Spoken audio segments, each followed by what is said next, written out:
నేడు ప్రధాని నేతృత్వంలో పోలవరం ప్రాజెక్టుపై చర్చించనున్నారు. ప్రాజెక్టు పనుల పురోగతి, ముంపు తదితర అంశాలపై సమీక్షించనున్నారు.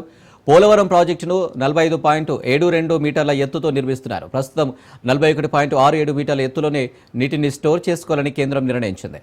ఆ ఎత్తులో తెలంగాణ ప్రాంతంలోనూ 6 మండలాల్లోని 954 ఎకరాలు ముంపునకు గురి కానున్నాయి.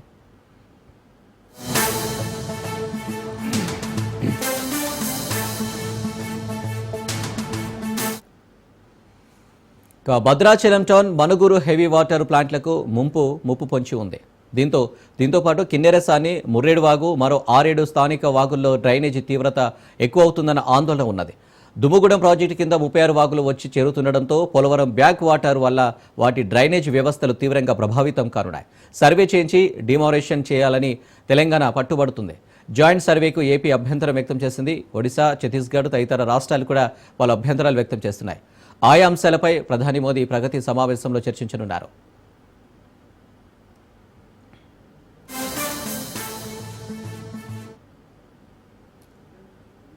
ప్రధాని నేతృత్వంలో భేటీకి సంబంధించి మరిన్ని డీటెయిల్స్ వాసు అందిస్తారు. వాసు,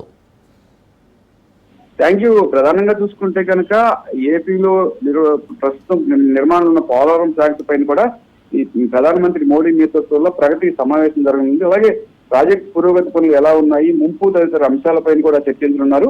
45.72 మీటర్ల ఎత్తులో పోలవరం ప్రాజెక్టు నిర్మాణం ఇప్పటికే చేపట్టడం జరిగింది. ప్రస్తుతం అది 41.67 మీటర్ల ఎత్తులో కూడా నీటిని స్టోర్ చేయాలని నిర్ణయించారు.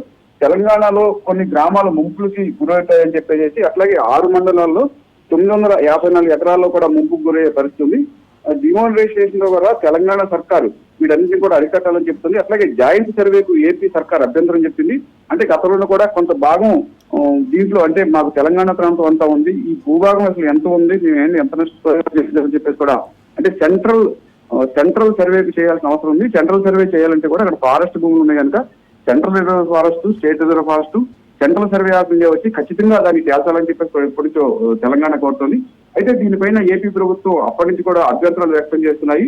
దీంట్లోనే ఒడిశా, ఛత్తీస్గఢ్ రాష్ట్రాలకి కొంత భూభాగం ఉండటంతో కూడా అందుకని సెంట్రల్ జాయింట్ సర్వే చేయాలని చెప్పేసి కూడా ప్రస్తుతం కోరే పరిస్థితి కనిపిస్తోంది. అయితే ఈ ప్రధాని మోడీ నేతృత్వం కూడా ప్రగతి సమావేశం కూడా ప్రస్తుతం నిర్వహిస్తున్నారు. ఈ ప్రగతి సమావేశంలోనే అంటే భూ తగాదాలు ఏదైతే రాష్ట్రాలకు మధ్యన భూ తగాదాలు కానీ, భూ వివాదాలు కానీ, అలాగే నీటి తీరువ తగాదాలు కూడా రాకుండా నివారించేందుకు ప్రధానంగా చేస్తున్నారు. ఇప్పటికే బనకచెర్ల ప్రాజెక్టు మూలంగా కూడా తెలంగాణకి, ఆంధ్రకి మధ్యన కూడా ఈ బనకచెర్ల ప్రాజెక్టు నీటిని వాడేందుకు మేము వాడటం లేదు, వర్షపు నీటిని మేము వాడుతున్నామని చెప్పేసి కూడా ఏపీ ప్రభుత్వం చెప్తుంది. అదే బనకచెర్ల ఇంజనీర్లు కానీ, బనకచెర్ల ప్రభుత్వం కానీ, గతంలో ఉన్న ఇంజనీర్లు కానీ తీవ్ర అభ్యంతరాలను వ్యక్తం చేసే పరిస్థితి కూడా కనిపిస్తోంది. నీటి యుద్ధాల కారణంగా పలు రాష్ట్రాల మధ్యన ఇబ్బందులు తలెత్తకుండా, వివాదాలు తలెత్తకుండా నిర్మూలించేందుకే ప్రధానంగా మోడీ ఈ ప్రగతి సమావేశాన్ని కూడా ఏర్పాటు చేయనున్నారు. 1-2 గంటల్లో కూడా ప్రధానంగా దీనిపైన చర్చించి ఒక కొలిక్కి వచ్చే అవకాశం ఉంది. Right Vasu, thank you.